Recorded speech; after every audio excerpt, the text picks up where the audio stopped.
ବର୍ତ୍ତମାନ ବୈଜ୍ଞାନିକ ପାଣିପାଗ କେନ୍ଦ୍ରରୁ ଯାହା ସୂଚନା ମିଳିଛି, ବଙ୍ଗୋପସାଗରରେ ସୃଷ୍ଟି ହେଲା ଏକ ଲଘୁଚାପ। 2 ଦିନ ଯାଏଁ ରାଜ୍ୟରେ ପ୍ରବଳରୁ ଅତି ପ୍ରବଳ ବର୍ଷା। ଆଜି ପାଇଁ 7 ଜିଲ୍ଲାକୁ ଅରେଞ୍ଜ ୱାର୍ଣ୍ଣିଂ ଜାରି କରିଛି ବୈଜ୍ଞାନିକ ପାଣିପାଗ କେନ୍ଦ୍ର। ତେବେ ଆସନ୍ତୁ ଜାଣିବା ଖବର ବିଷୟରେ ସମ୍ପୂର୍ଣ୍ଣ ଅପଡେଟ୍। ଉତ୍ତର ପଶ୍ଚିମ ବଙ୍ଗୋପସାଗରରେ ସୃଷ୍ଟି ହେଲା ଏକ ଲଘୁଚାପ। ଏହି ଲଘୁଚାପ କ୍ଷେତ୍ର ସହ ଜଡ଼ିତ ଘୂର୍ଣ୍ଣିବଳୟ ସମୁଦ୍ର ପତନ ଠାରୁ ବାୟୁମଣ୍ଡଳରେ 7.6 କିଲୋମିଟର ଉଚ୍ଚତା ଯାଏଁ ବ୍ୟାପିଛି। ଏହାର ପ୍ରଭାବରେ ଆଗାମୀ 48 ଘଣ୍ଟା ଭିତରେ ରାଜ୍ୟରେ ପ୍ରବଳରୁ ଅତି ପ୍ରବଳ ବର୍ଷା ନେଇ ଆଞ୍ଚଳିକ ପାଣିପାଗ କେନ୍ଦ୍ର ଆକଳନ କରିଛି। ତେବେ ବର୍ଷାକୁ ନେଇ 7 ଜିଲ୍ଲାକୁ ଅରେଞ୍ଜ ୱାର୍ଣ୍ଣିଂ ଜାରି କରାଯାଇଛି। ତେବେ କେଉଁ କେଉଁ ଜିଲ୍ଲା ପାଇଁ ଅରେଞ୍ଜ ୱାର୍ଣ୍ଣିଂ ଜାରି କରାଯାଇଛି ତା ବିଷୟରେ ସମ୍ପୂର୍ଣ୍ଣ ଅପଡେଟ୍ ଜାଣିବା। କିନ୍ତୁ ତା ପୂର୍ବରୁ ଭିଡ଼ିଓ ଗୋଟେ ଲାଇକ୍ କରନ୍ତୁ, ସାଙ୍ଗମାନଙ୍କ ସହିତ ସେୟାର କରନ୍ତୁ ଏବଂ ଯଦି ଆପଣମାନେ ଆମ ଚ୍ୟାନେଲ ପାଇଁ ନୂଆ, ପ୍ରଥମ ଥର ପାଇଁ ଆମ ଚ୍ୟାନେଲକୁ ଦେଖୁଥିବେ, ଏବେ ହିଁ ଚ୍ୟାନେଲକୁ ସବସ୍କ୍ରାଇବ୍ କରି ପାଖରେ ଥିବା ବେଲ୍ ଆଇକନକୁ କ୍ଲିକ୍ କରି ଅଲ୍ ଉପରେ କ୍ଲିକ୍ କରି ରଖନ୍ତୁ। ତେବେ ଆସନ୍ତୁ ଡେରି ନ କରି ଖବର ଉପରେ ନଜର ପକାଇବା।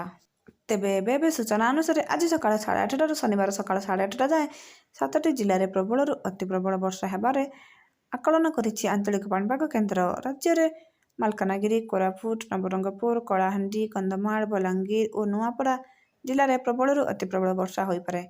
ଏଣୁ ଏହି 7ଟି ଜିଲ୍ଲାକୁ ଅରେଞ୍ଜ ୱାର୍ଣ୍ଣିଂ ଜାରି କରାଯାଇଛି। ସେହିଭଳି ଆଜି ପାଇଁ 12ଟି ଜିଲ୍ଲାକୁ ୟେଲୋ ୱାର୍ଣ୍ଣିଂ ଜାରି କରାଯାଇଛି। ଆସନ୍ତାକାଲି ମଧ୍ୟ ରାଜ୍ୟରେ ବିଭିନ୍ନ ସ୍ଥାନରେ ବର୍ଷା ହୋଇପାରେ। ନୂଆପଡ଼ା, ବରଗଡ଼, ଝାରସୁଗୁଡ଼ା ଓ ସୁନ୍ଦରଗଡ଼ ଆଦି ଜିଲ୍ଲାରେ ବିଭିନ୍ନ ସ୍ଥାନରେ ପ୍ରବଳ ବର୍ଷା ସମ୍ଭାବନା ରହିଛି।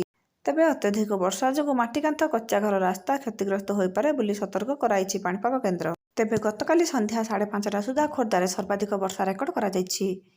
ଖୋର୍ଦ୍ଧାରେ 78 ମିଲିମିଟର ବର୍ଷା ରେକର୍ଡ କରାଯାଇଛି। କେନ୍ଦୁଝରରେ 67.8 ମିଲିମିଟର, ପୁରୀରେ 62.2 ମିଲିମିଟର, ଭୁବନେଶ୍ୱରରେ 56.2 ମିଲିମିଟର, ଟିଟିଲାଗଡ଼ରେ 56.2 ମିଲିମିଟର, ନବରଙ୍ଗପୁରରେ 54 ମିଲିମିଟର ବର୍ଷା ରେକର୍ଡ କରାଯାଇଛି। ସେଥିପାଇଁ ସମସ୍ତେ ସତର୍କ ରୁହନ୍ତୁ। ଏବେ ଏହା ହିଁ ଥିଲା ଆଜିର ପାଣିପାଗର ଅପଡେଟ୍। ଯଦି ଆପଣମାନେ ଏହିଭଳି ଲାଟେଷ୍ଟ ବ୍ରେକିଂ ନ୍ୟୁଜ୍ ଦେଖିବାକୁ ଚାହାନ୍ତି, ଆମ ଚ୍ୟାନେଲ ସହିତ ଯୋଡ଼ି ହୋଇ ରୁହନ୍ତୁ। ଚ୍ୟାନେଲକୁ ସବସ୍କ୍ରାଇବ୍ କରି ପାଖରେ ଥିବା ବେଲ୍ ଆଇକନକୁ କ୍ଲିକ୍ କରି